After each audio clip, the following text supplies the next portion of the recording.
Subscribe कीजिए Urdu for all को और बेल आइकन पर क्लिक करें लेटेस्ट वीडियोस के लिए। अस्सलाम वालेकुम दोस्तों, चीफ जस्टिस ऑफ पाकिस्तान मियां साकिब निसार को कराची के अस्पतालों में सियासी कैदियों के कमरों पर छापों के दौरान शर्जील मेमन के कमरे से शराब की बोतलें, मनशियात और सिगरेट के पैकेट मिले हैं। न्यूज के मुताबिक chief justice of Pakistan justice Mian Saqib Nisar ने कराची के 3 अस्पतालों का दौरा किया। पहले वो डॉक्टर आसिम के निजी अस्पताल पहुंचे जहां शर्जील मेमन जेर इलाज हैं। वो सिर्फ वहां जेर इलाज शर्जील मेमन के कमरे में गए। उन्होंने शर्जील मेमन से इंतहाई मुख्तसर मुलाकात की। शर्जील मेमन के कमरे में इलाज नाम की कोई चीज नहीं थी। इस मौका पर वहां उन्हें शराब की बोतलें, सिगरेट के पैकेट और दीगर मनशियात मिली, जिनकी उन्होंने खुद तस्वीर भी उतारी।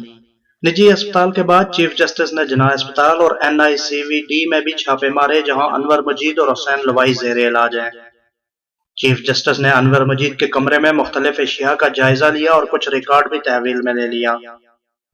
फ्रेंड्स, अस्पतालों में छापों के बाद चीफ जस्टिस कराची रजिस्ट्री पहुंचे जहां उन्होंने attorney general of Pakistan Anwar Mansoor को मुखातिब करते हुए कहा कि आपने बहुत अच्छे काम किए, मगर ये देखें, जरा इस तरफ भी तवज्जो दें। शर्जील मेमन के कमरे से 3 शराब की बोतलें मिली। जब शर्जील मेमन से इस बारे में पूछा गया तो उन्होंने कहा कि ये मेरी नहीं है। दूसरी जानिब चीफ जस्टिस के छापे के बाद ज़ियाउद्दीन अस्पताल में शर्जील मेमन का कमरा सील कर दिया गया है, जबकि शर्जील मेमन को अस्पताल से जेल मुंतकिल कर दिया गया है।